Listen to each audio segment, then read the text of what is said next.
औज़ुबिल्लाहिमिनश्शैतानिर्रजीम बिस्मिल्लाहिर्रहमानिर्रहीम।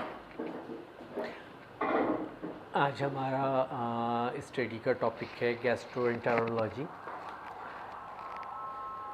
DSM revise diagnostic statistic manual के मुताबिक जो रिवाइज़ किया गया उसको इस अंदाज से तय किया गया कि ग्लोबली जो अमराज होते हैं मेदे और आंतों के उनको एक सीक्वेंस में अरेंज किया।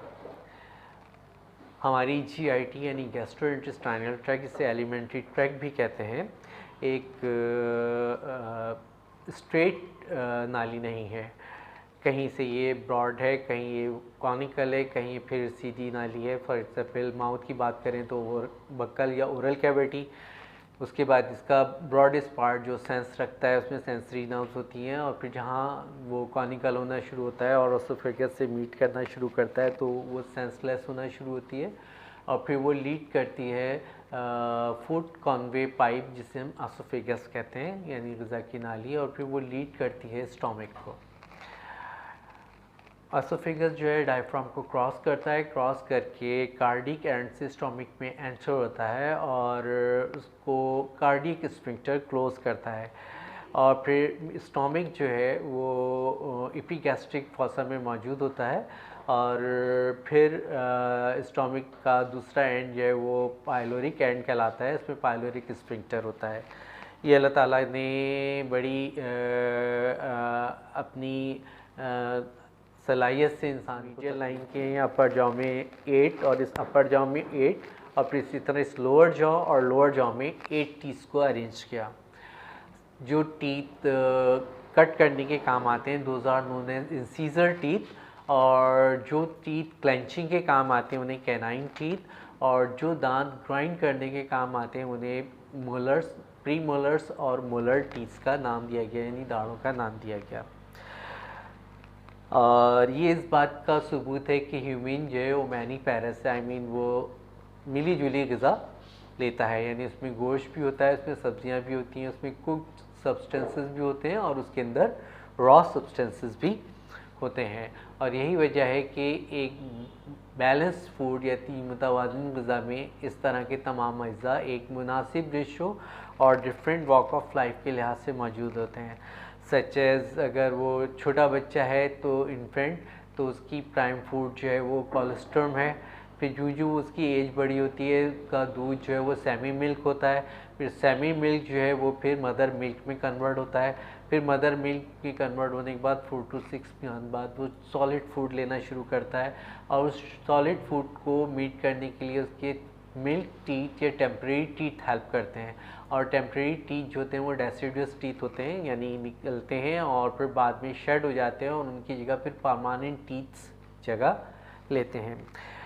और यूँ जब वो ग़िज़ा खाता है तो क्योंकि वो तमाम एनिमल्स में इंसान का बच्चा जो है वो डिपेंडर बेबी होता है, यानी माँ बाप और गार्जियन के मरहून मिन्नत होता है, तो सो दैट रीज़न वो उसको पैट करते हैं, उसे उसी लिहाज से सेमी लिक्विड या लिक्विड या इजी डाइजेस्टिबल फूड बनाकर देते हैं। इसी तरह आपने कमर्शियल्स कंपनीज़ को बेबीज़ की फूड के लिहाज से ग़िज़ा का ऐड बनाते हुए या प्रेजेंट करते हुए देखा होगा। तो वो तमाम मिली जुली ग़िज़ा खाकर फिर वो चीव करता है। चीव करने के बाद फिर उसको चीविंग प्रोसेस को मैस्टिकेशन कहते हैं। मैस्टिकेशन के बाद ग़िज़ा जो है वो डिग्लूटेट करता है, निकलता है, जिसे स्वॉल्विंग कहते हैं। और ये ग़िज़ा की सेंस कुछ अरसे तक हमें थ्रोट के अंदर महसूस होती है, फेरिंक्स में, उसके बाद फिर सेंस का काम ख़त्म हो जाता है। अल्लाह ताला ने फिर आगे ऑर्गन्स के अंदर सेंस नहीं रखी। GIT के अंदर सेंसरी नर्व्स नहीं हैं। अगर GIT में सेंसरी नर्व्स होती तो इतनी सारी चीज़ों को खाना, डाइजेस्ट करना और उनको फिर टॉलरेट करना बहुत मुश्किल हो जाता। और अल्लाह ताला को ये भी पता था कि इंसान बहुत थर्डला है। बताया भी है क्या कुरान में कि बेसब्रा है और थर्डला है। हम बेतहाशा जल्दबाजी में खाना खाते हैं, वेल चीप नहीं करते, उसमें स्लाइवा मिक्स नहीं करते ताकि स्लाइवरी ग्लैंड से जो स्लाइवा निकला है उसका डाइजेशन पूरा हो जाए। अगर हम वेल चीप करें और स्लाइवा खाने में वेल मिक्स हो जाए तो स्लाइवरी डाइजेशन कंप्लीट होता है। स्लाइडरी डाइजेशन कंप्लीट होने में जो हमारी ग़िज़ा का बड़ा पोर्शन जिसे हम कार्बोहाइड्रेट स्टार्च कहते हैं उसके ऊपर डाइजेशन का अमल शुरू होता है, और वो कार्बोहाइड्रेट जो है ग्लूकोज की बहुत पहली डाइजेस्टिव फॉर्म माल्टोज में कन्वर्ट हो जाता है। उसका एक्सपेरिमेंट आप लोगों ने अक्सर किया होगा, नहीं किया है तो करके देखिएगा। अक्सर हम दस्तरखान पे या डाइनिंग टेबल पर बैठ जाते हैं, खाना आने में देर होती है तो फिर हम रोटी का निवाला या चावल का चम्मच मुंह में लेकर चीव करना शुरू कर देते हैं। चीव करते करते हमें थोड़ी देर बाद सलाइवा मिक्स होता है और हम सालन के इंतज़ार में खाने को चीव कर रहे होते हैं। थोड़ी देर में वो कार्बोहाइड्रेट का लम्ब हमें मीठा महसूस होने लगता है। ये सबूत है कि टाइलिन एंजाइम ने कार्बोहाइड्रेट पर एक्ट करके उसे ग्लूकोज की इनिशियल फॉर्म माल्टोज में कन्वर्ट कर दिया। अब बहुत जल्दबाजी में खाते हैं, बहुत इनकम्प्लीट चीव करते हैं, तो फिर हम उसे स्टोमिक के हैंड ओवर करते हैं। और स्टोमिक के अंदर अल्लाह ताला ने 4 तरह के डिफरेंट मसल्स रखे जो 4 डिफरेंट मूवमेंट में हरकत करते हैं। और खाई जाने वाली ग़िज़ा में मैदे की गैस्ट्रिक म्यूकोसा से जूस निकलता है, गैस्ट्रिक जूस उसको मिक्स करके गैस्ट्रिक डाइजेशन को कंप्लीट करते हैं। गैस्ट्रिक जूस के अंदर ऑर्गेनिक और इनऑर्गेनिक मैटर्स होते हैं और उसके अंदर वो 0.5%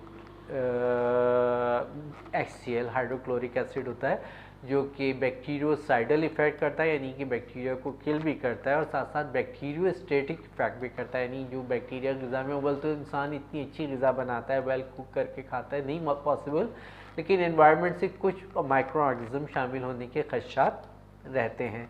तो HCl की मौजूदगी के अंदर वो माइक्रो ऑर्गेनिज्म हलाक हो जाते हैं या उनकी ग्रोथ रुक जाती है। जब गैस्ट्रिक डाइजेशन कंप्लीट हो जाता है तो थोड़ा सा गैस्ट्रिक डाइजेशन पर भी वीव कर लेते हैं। गैस्ट्रिक जूस के अंदर डिफरेंट कंपोनेंट्स और एंजाइम्स होते हैं। गैस्ट्रिक जूस जो आमतौर पे मैदे को हेल ऑफ एब्डोमेन कहा जाता है, पेट का जहन्नुम कहा जाता है। वजह ये है कि 0.5% हाइड्रोक्लोरिक एसिड pH होने की वजह से हाईली कोरोसिव होता है, यानी कि ये स्टोमिक की म्यूकोसा को डैमेज कर सकता है। तो सो दैट रीज़न अल्लाह ताला ने पेप्सिन एंजाइम को एक्टिवेट रखा पेप्सिनोजीन की फॉर्म में। पेप्सिनोजीन जो होता है इनएक्टिव होता है, जब HCl के साथ मिलता है तो फिर वो एक्टिव पेप्सिन में कन्वर्ट होता है और प्रोटीन पर एक्ट अपॉन करता है और अमल करके उसको इनिशियल डाइजेस्टिव फॉर्म पेप्टोन्स में बदल देता है।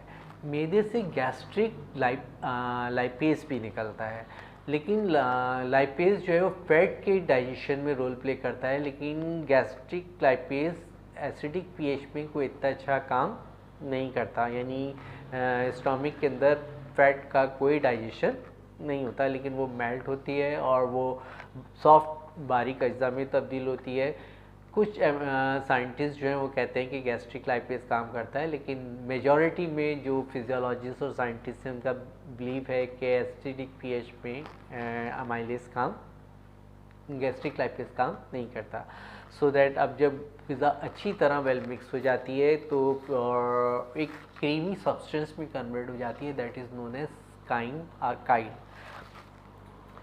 ये हमारी बदकिस्मती है कि हम अब्रॉड की बुक्स पढ़ते हैं, जैसे गाइटन फिजियोलॉजी, जैसे गैनोंग की फिजियोलॉजी, तो ओवर देयर कोट है कि काइम या काइल जो होता है क्रीमी कलर का होता है। बट तो हमें यहाँ समझ लेना चाहिए अच्छी तरह से, वो लोगों का क्रीमी कलर होता है या वाइट या क्रीमी कलर होता है। क्रीमी इसलिए कि वो लोग ब्लेंड फूड लेते हैं, सादा ग़िज़ा लेते हैं। We are not the bland food taker.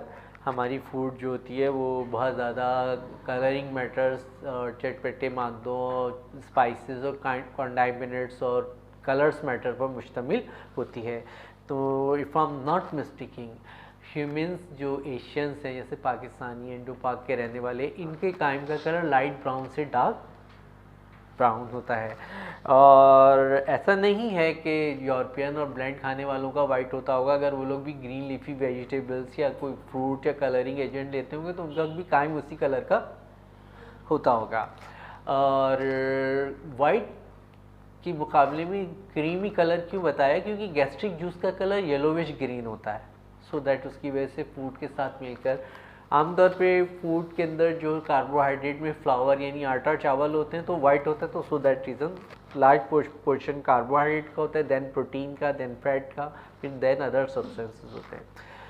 तो ये काइल जब काइम बन जाता है तो फिर हमारा डाइजेशन का प्रोसेस कंप्लीट हो जाता है स्टोमिक का, तो फिर हमारे गैस्ट्रीन हार्मोन के इनहिबिटरी इफेक्ट्स होते हैं, गैस्ट्रीन हार्मोन बन हो जाता है और फिर इंटेरिक हार्मोन्स काम करते हैं और फिर स्फिंक्टर खुलता है।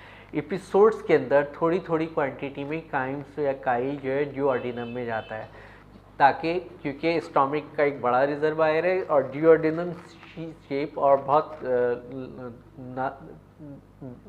मॉडरेट टाइप ऑफ ल्यूमेन है, सारा काइम एक साथ निकलेगा तो फिर आगे वाला डाइजेशन नहीं होगा। तो एपिसोड में थोड़ा थोड़ा निकलता है, जैसे जैसे निकलता रहता है वैसे साथी के लिहाज से पैंक्रियाटिक जूस और बाइल जो है वो लीवर से आता है और पैंक्रियाटिक जूस है वो पैंक्रियास से आता है और सीबीडी कॉमन बाइल डक्ट से फिर ड्यूओडेनम में ड्रॉप बाय ड्रॉप गिरता है।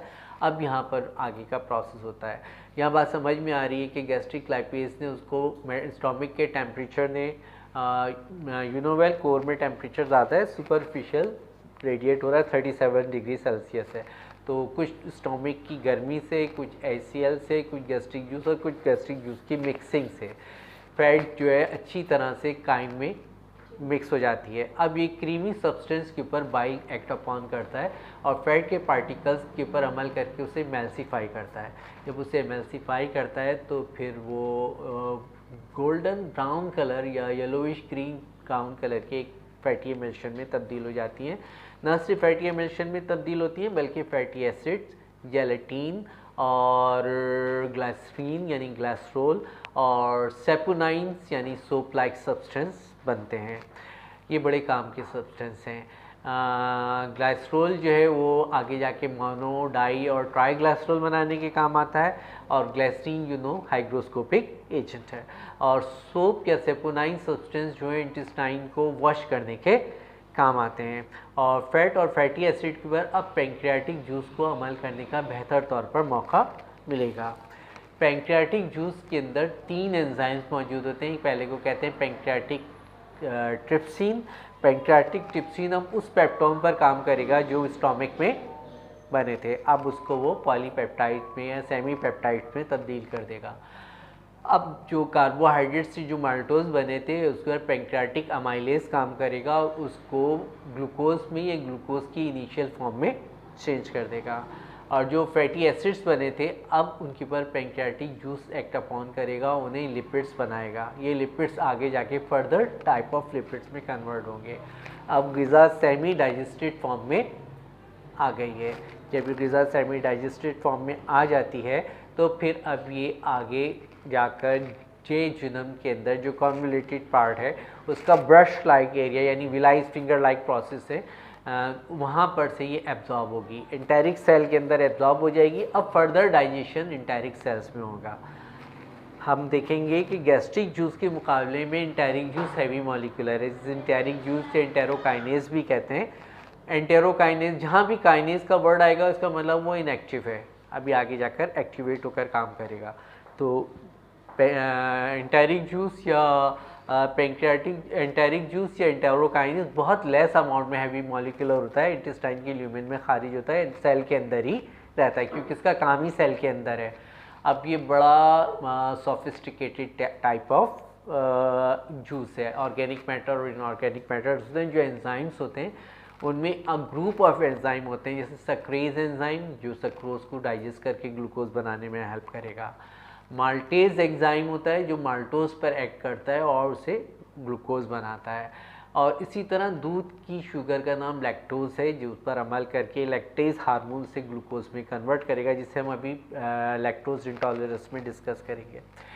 और इसी तरह से फ्रक्टेज एंजाइम जो है वो फ्रूट्स की शुगर पर एक्ट अपॉन करके ग्लूकोज बनाता है। इससे हमें अंदाज़ा होता है कि ग्लूकोज हमारे लिए कितनी इम्पॉर्टेंट नीड है, जो एनर्जी सोर्स है हमारी बॉडी के अंदर इंसुलिन रिसेप्टर और नॉन इंसुलिन रिसेप्टर को प्रोवाइड होगा। तो वहाँ पर जाकर फिर ऑक्सीजन, ATP यानी एडिस्ट्रीन ट्राइफॉस्फेट जो माइटोकॉन्ड्रिया से निकलेंगे उसके साथ मिलकर ऑक्सीडेशन प्रोसेस करेगा और वाइटल हीट प्रिपेयर होगी एरोबिक स्टेट के अंदर, आई मीन ऑक्सीजन की प्रेजेंस के अंदर।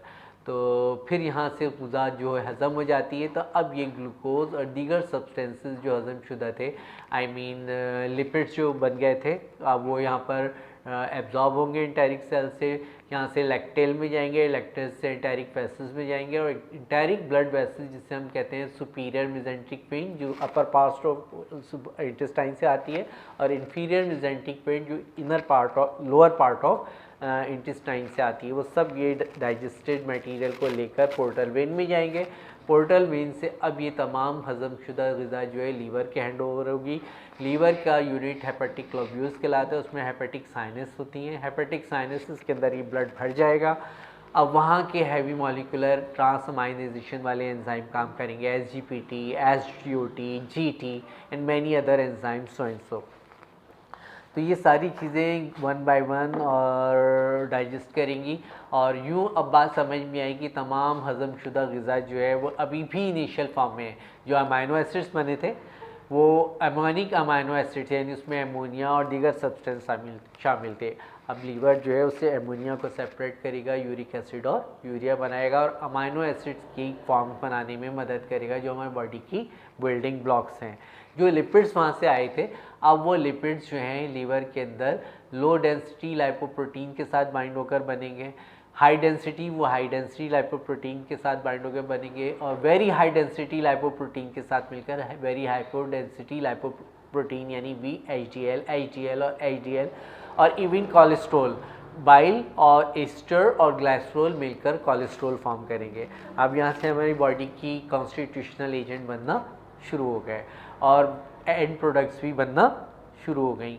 एंड प्रोडक्ट्स जो है वो ब्लड में शामिल होंगी और किडनी के हैंड ओवर होंगी। यूज़फुल प्रोडक्ट्स जो हैं और वो ब्लड स्ट्रीम के थ्रू जाकर तमाम बॉडी के अंदर प्रोवाइड हो जाएगी। सच एज ग्लूकोज बना था, ग्लूकोज एनर्जी प्रोडक्शन के लिए काम आएगा।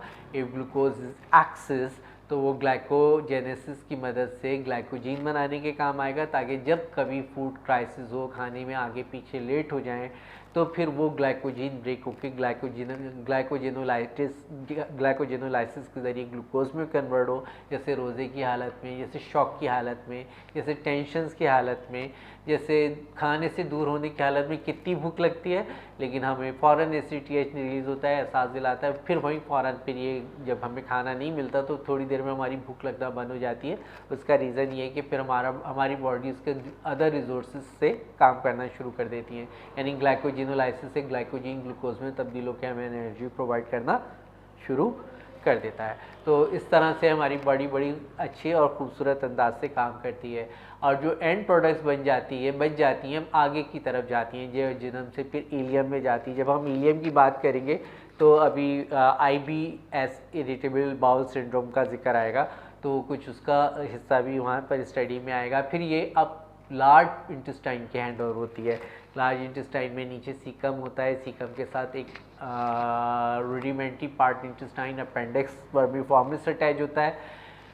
ह्यूमन बॉडी में कहते हैं कि उसका कोई रोल नहीं है, लेकिन एनिमल्स के अंदर जो रोमिनेंट्स हैं उनमें उसका बड़ा रोल है, और दीगर एनिमल्स में बड़ा रोल्स है, वो रोल प्ले करती है अपेंडिक्स। वहाँ से सेल्यूलोज को हज़म करने वाले एंजाइम रिलीज़ होते हैं, रोमिनेंट्स में जुगाली करने वाले जानवर, तो यही वजह है कि वो सेल्यूलोज को हज़म कर लेते हैं।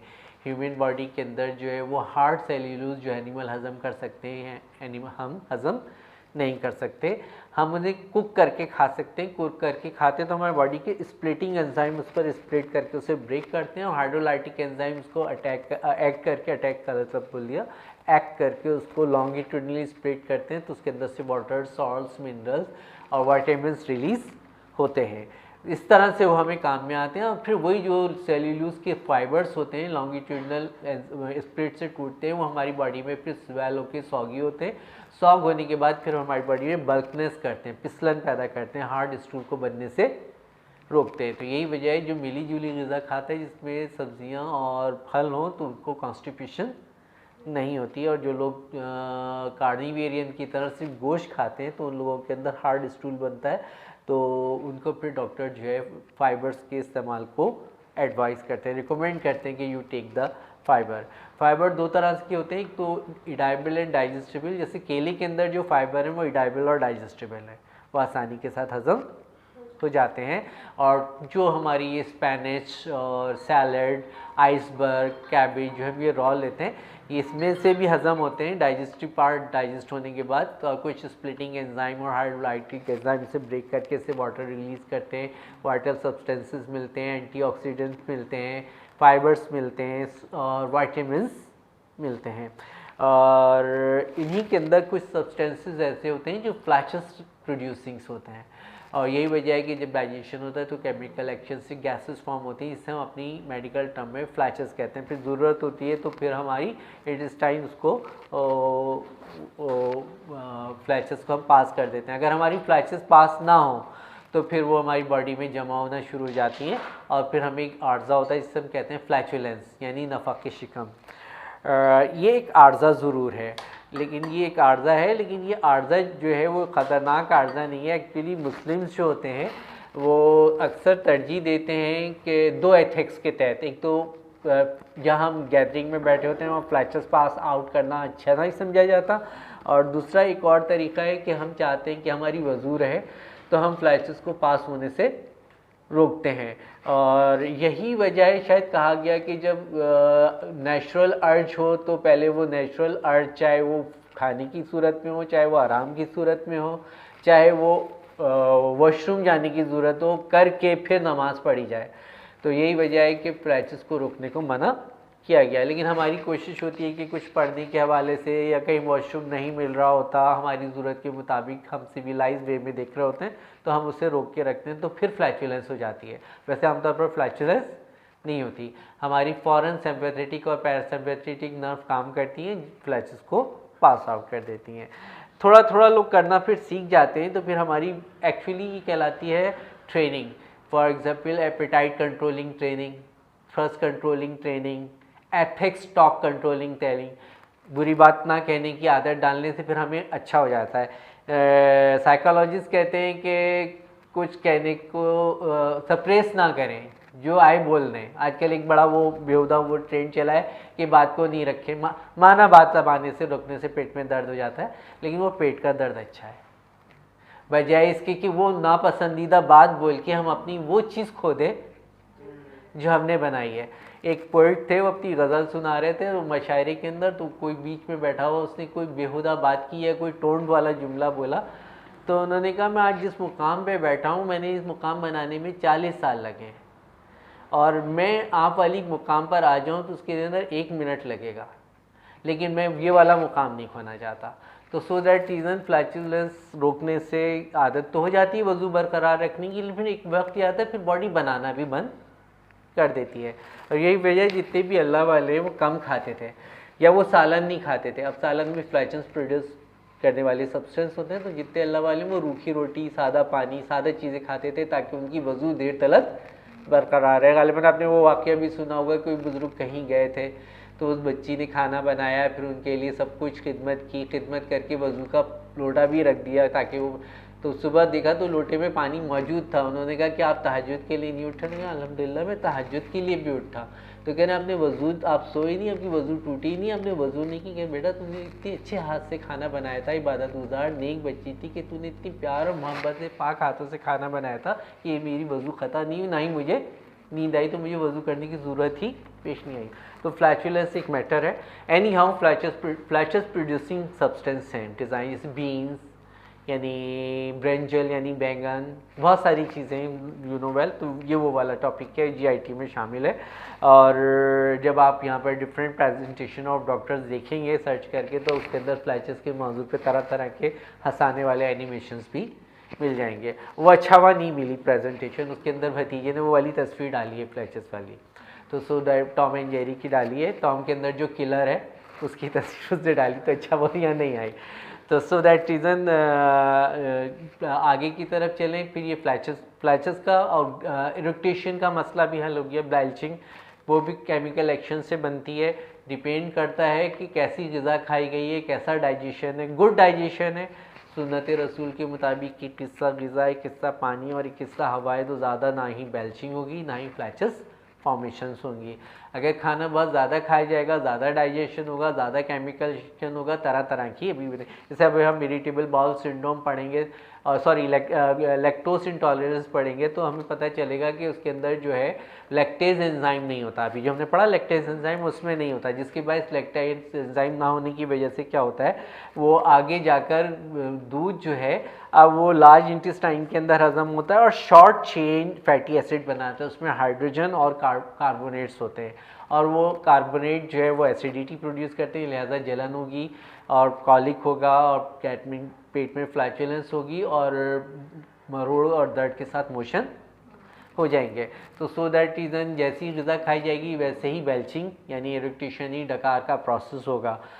और बहरहाल कभी कभी तो मैं एक जगह इसी गैस्ट्रोलॉजी पर हैदराबाद में लेक्चर दे रहा था तो मैंने कहा, मेरे मुंह से निकल गया कि कभी कभी तो डकार बहुत अच्छी भी आती है, जैसे चौसा आम खाए तो बड़ी अच्छी डकार आती है, केला खाए तो बड़ी अच्छी डकार आती है। तो मेरे बाद जो वोट ऑफ थैंक्स कहने आए कि डॉक्टर साहब ने तो बहुत अच्छी मिसाल दी, वाकई में रमज़ान मुबारक में रोज़ा अफ्तार करके चाट खा के फ्रूट चाट की बड़ी मज़ेदार डकार आती है लेकिन बहरहाल डकार जो है ये नमाज के दौरान लेना माना है, हत्तल इम्कान कोशिश करे ना आए।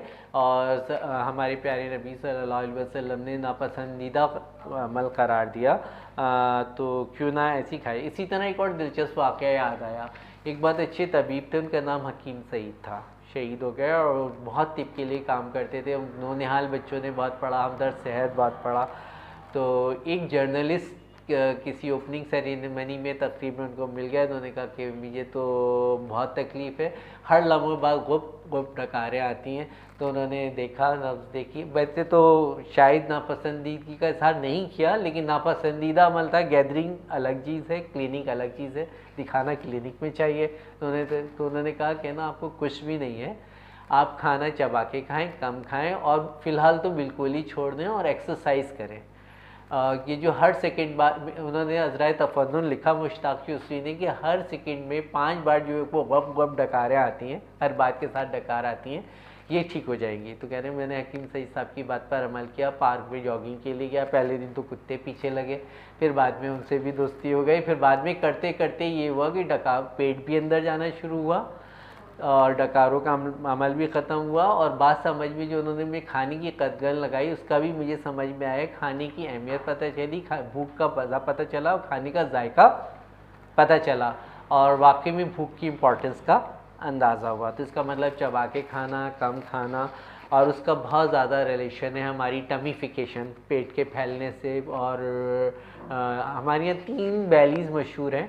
एक बैली कहलाती है आवर क्लॉक बैली, वो जो पहले पुराने ज़माने की घड़ी होती है उसमें रेत भर देते थे, फिर वो नीचे आ जाता था, फिर उल्टा करके रखते। तो कुछ लोगों का पेट ऐसा होता है बाहर जैसे क्लॉक आवर गैली की तरह, बिल्कुल अगर उनके पेट में, तो आमतौर पर यूरोपियन लेडीज़ का ऐसे ही नज़र आ रहा होता है अंदर से ऊपर से। और दूसरा जो होता है वो एप्पल बैली कहलाता है। हमारे पाकिस्तान में एप्पल बैली भी बहुत हैं और पियर बैली वो भी हमारे यहाँ ये भी बहुत है माशाल्लाह से। पाकिस्तान लोग कहते हैं, पाकिस्तान हमें कहता है हमें बहुत खाने पीने में खुशहाल बनाया।